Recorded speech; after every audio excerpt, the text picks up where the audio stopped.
John Martinez here with the 21-day REI Sales Challenge, and today we're going to talk about uncovering the asking price, because one of the things we always want to know when talking to a seller is how much do you want for your place, right? It can really be some pretty useful information. It helps us do a lot of things. It helps us gauge kind of their motivation and where they're at and how quickly they want to sell. It helps us do things like either qualify or disqualify them based on what they tell us. Sometimes it might help us score the lead. Is this a good lead, a bad lead? Which follow-up program does it go in? Which nurturing campaign does it go in? And you know what? At the very least of things, we kind of know where we're starting from in this whole process and how far we have to go, right? It gives us a good idea of where we're at versus where we know we need to end up. So we can determine how dialed in they are to the local market as well. You know, are they following the market? Have they looked up their house? Are they going to give us the old Zestimate, right? How much do they know, and what are they expecting? All this stuff is just really useful information, right? The more we know going into a lead, the better we can handle it. And that's if we even want to go into that lead, right? So here's the deal. For some reason, people are a little bit reluctant to give us that number when we say, hey, how much do you want for this place, right? And sometimes they even get a little mad at us and push back and say things like, oh, that's none of your information. You tell me what you want to give for it. None of that's good, right? It kind of generates this atmosphere of confrontation whenever you ask that question. Not always, but for some reason, at least half the time you get that kind of response. In an atmosphere of confrontation, that's no good for sales, no matter how you slice it, right? So what's this all mean, really? Well, what it means is we might not go on appointments that we shouldn't go on if we know what their asking price is, right? It means we might be wasting time by going on the wrong appointments. It means that we might go in really too high on an offer and leave money on the table if we don't know what their expectations are. You know, it might mean that we spend a whole lot of time following up with the wrong people and not following up with the right people. And what this all really means is deals might slip through the cracks if we can't find an effective way to get this information. So today, let's talk about how to get that information consistently without ever upsetting anyone, without damaging rapport, without creating that atmosphere of confrontation, right? So we can start to get our sales machine, super dialed in, so we can make our lives just a little bit easier, right? And make a little bit more money. So let's go back to the beginning. First off, we know people are reluctant to give any information that kind of hits too close to home, right? We know that they feel that if they give us too much information, they might be afraid that they're going to get taken advantage of. They might have a fear that they'll be leaving money on the table.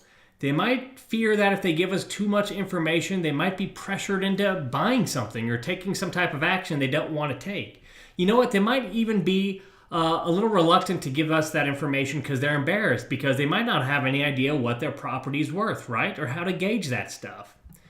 And all that stuff's true, but here's the deal. Here's the flip side. People may not want to talk about themselves, but they love to talk about other people, right?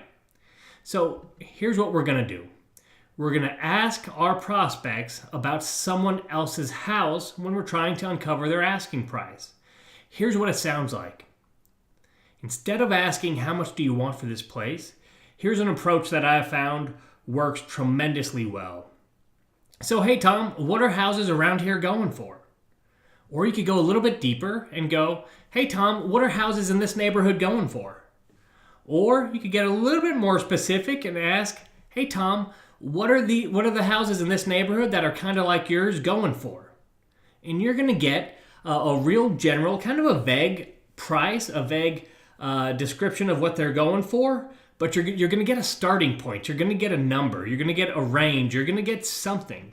And then once we have that, we can go a little bit deeper still without really asking that dreaded question, right? So here's the way we phrase it.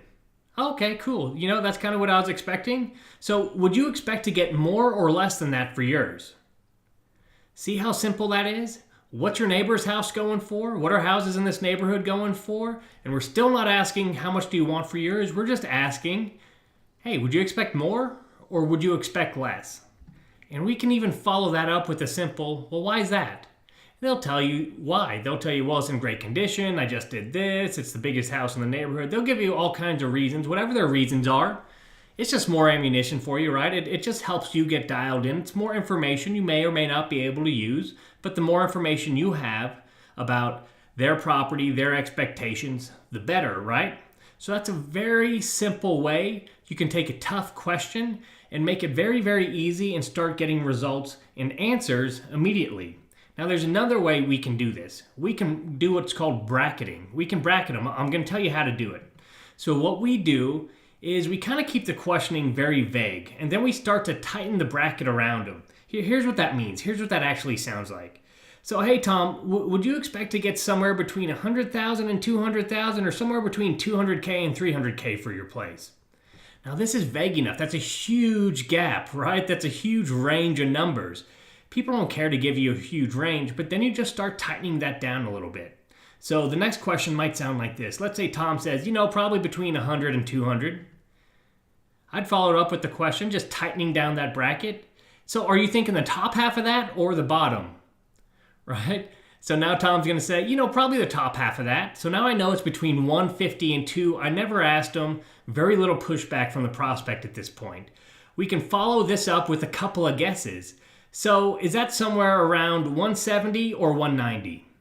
Well, probably closer to 190. We just uncovered their asking price without ever asking them. I mean, how amazing is that? So here's a little bonus for you. Here's another way.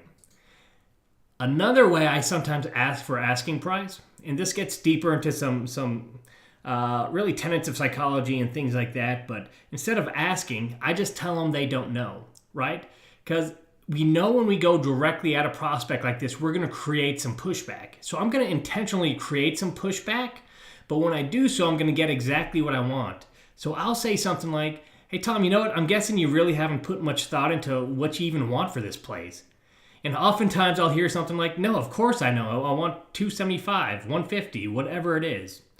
Or a variation of that I'll sometimes use is, hey, I'm guessing you have no idea how much you even want for a place like this. And again, oftentimes they'll push back, but as they're pushing back against me, because I was so direct, they're going to give me that number, right? So you can even use some of these in conjunction with each other. You might start with telling them that they don't know what their offer is. And then if they say, no, I don't, okay, no harm, no foul. Let's ask what the neighbor's house is worth and go from there. So those are a few quick ways to really get past that question that sometimes causes a lot of pushback. So do you think that little nugget will help you at all? I hope it does, but if you want to find out, then what you need to do is just put it in play and see what kind of results you get. My name's John Martinez. This is the 21-Day REI Sales Challenge.